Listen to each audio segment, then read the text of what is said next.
Hello, I want to welcome you back to the Advent season journey with me. And today I'm going to be introducing Love.Being.Human. Um, so these words on that icon that I put in the corner are actually, my laptop is on my lap, so I'm sorry for moving around. I really should just sit in front of a desk and record this, but I'm stubborn.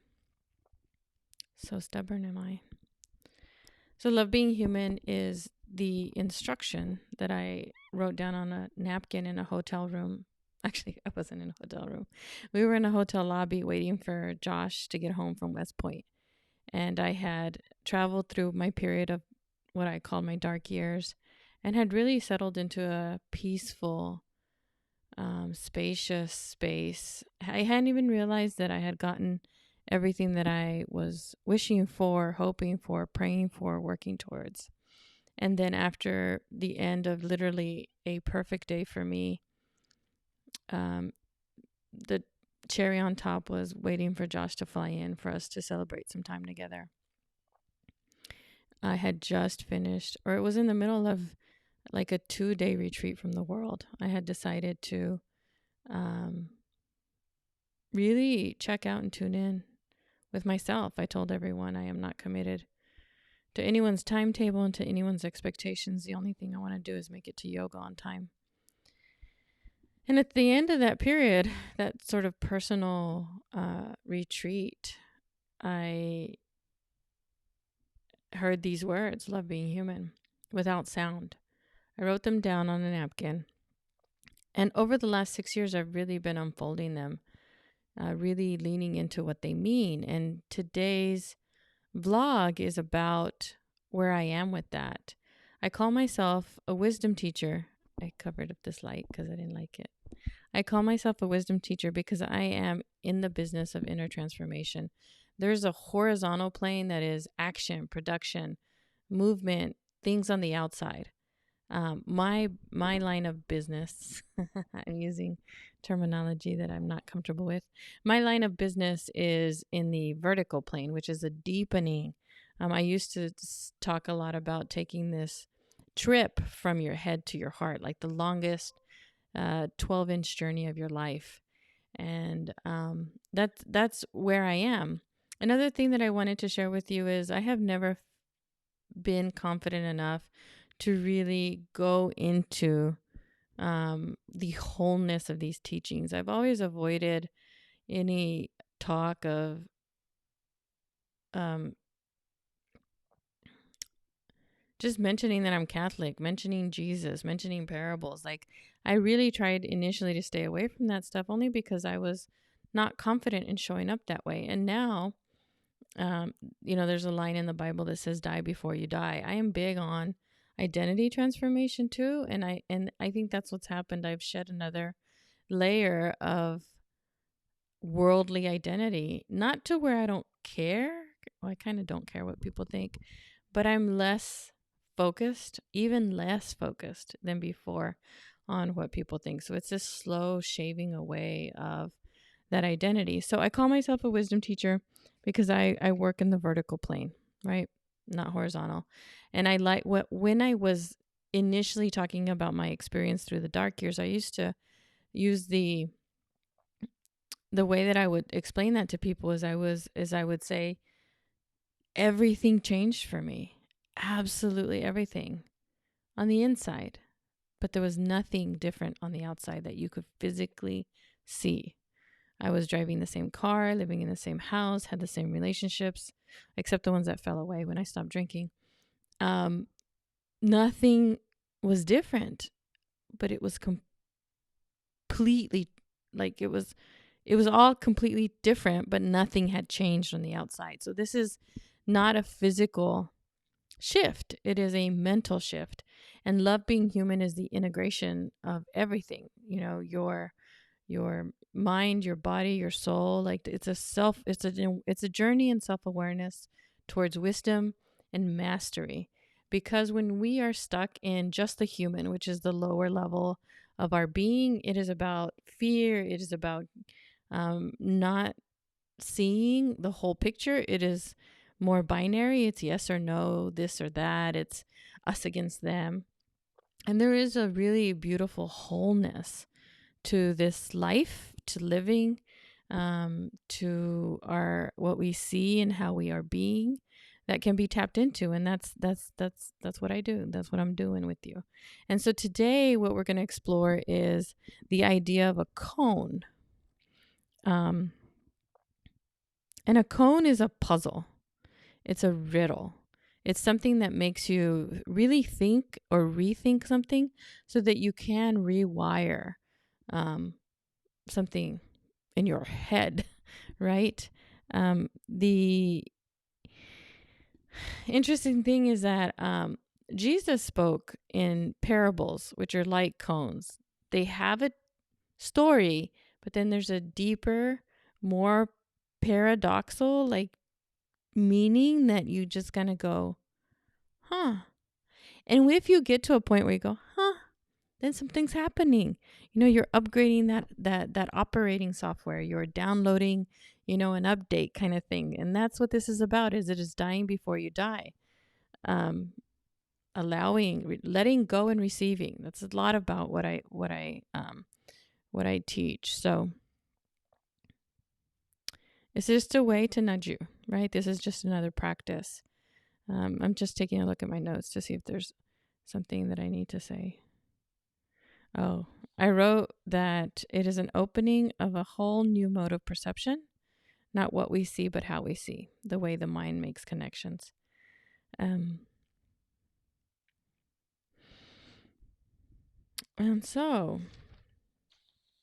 there's lots of paths towards this. And so far, the way that this journey is unfolding is I'm offering you different paths towards it, different experiences, because it is your experience that is going to make it happen. My teaching really isn't going to do anything. It's just pointing to the moon. Like, you've got to get there yourself. And I'm reading this out of a book called, good Lord, I should have practiced that. It's called The Wisdom Jesus by Cynthia Beauregard, Transforming Heart and Mind, a New Perspective on Christ and His Message. She is a modern mystic. I love the way she teaches. This is in chapter 4, The Path of Metanoia. And she's talking about parables. And I want to read this because it's a specific parable in the Bible of the wise and foolish bridesmaids as an example. And then I'll share a koan with you. As the story opens, a great wedding feast is about to take place, and the 10 bridesmaids are waiting for the bridegroom to come, but he is delayed, and they all fall asleep. In the middle of the night, they hear the cry, "The bridegroom is coming." 5 of them have remembered to bring oil for their lamps, so they light their lamps and head into the banquet hall. The other 5 haven't remembered to bring spare oil, and their lamps are now out of fuel. They ask their fellow bridesmaids, "Can we borrow some of your oil so that we can go into the wedding feast too?" But the 5 refuse. "If we give you some of our oil, there won't be enough for us. So, no thank you. Go buy your own." That's the story. And generally, it kind of leaves you stumped because you think Jesus teaches sharing and taking care of each other and community, but you really have to go to the way that this metaphor, this parable is teaching, and that is about inner transformation, not outer actions. So you have to look at it with that frame of mind. And I underlined here on the next page that the oil symbolizes something that has to be individually created in you through your own conscious striving. Nobody can give it to you. Nobody can take it away from you. The oil stands for the quality of your transformed consciousness. So it is all about personal transformation, unlearning and relearning, breaking the porcelain of your thinking and allowing a new thinking and a new seeing to emerge. So that's today's topic. It's a little bit about Love.Being.Human, how it came to be. And in 6 years, it feels like I am 3% into it. Like, it is unfolding beautifully. It is deepening. It is richening. And I'm grateful for that. And I'm grateful for the, uh, you know, the experiences that I take women through. It could be a man. It just happens to be amazing women within university. But we take seasonal journeys because this is about you experiencing it yourself. One of the ways that I talk about that is that no one, like, you don't learn to swim by reading about swimming, by watching someone swim. You learn to swim by getting in the water. So this daily practice, um, this continuity over time is the way that humans learn, which is why I believe in transformational journeys, direct experience. And so we just finished our winter Wonderland, is what I called it. It was an amazing transformational experience. They all are. It's really magical. So I have some space. I really never had space. I mean, there's a pandemic going on, people, but I was nudged enough to say, okay, I will do this and trust that it is, like there's, I don't have it with me, but there's this little piece of paper that I carry around in my wallet when I carry a wallet, because I don't carry a purse, ladies and gentlemen. It is to renounce the fruits of your labor. And I've literally had this in my wallet the entire time I've been teaching Love.Being.Human. It is renounce the fruits of your labor because,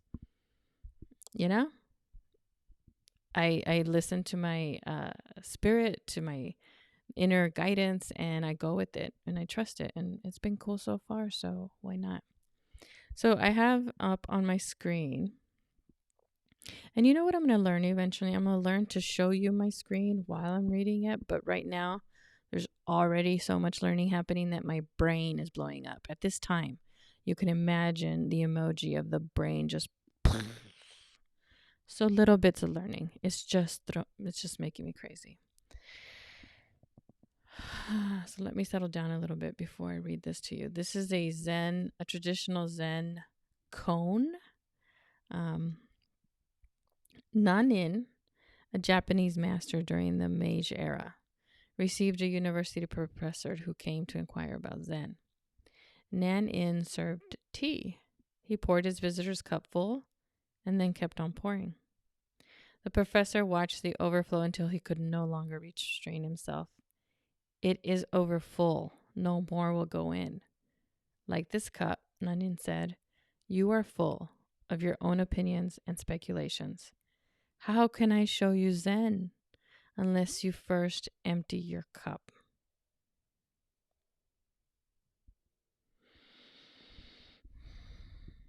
So this is learning, unlearning, and relearning.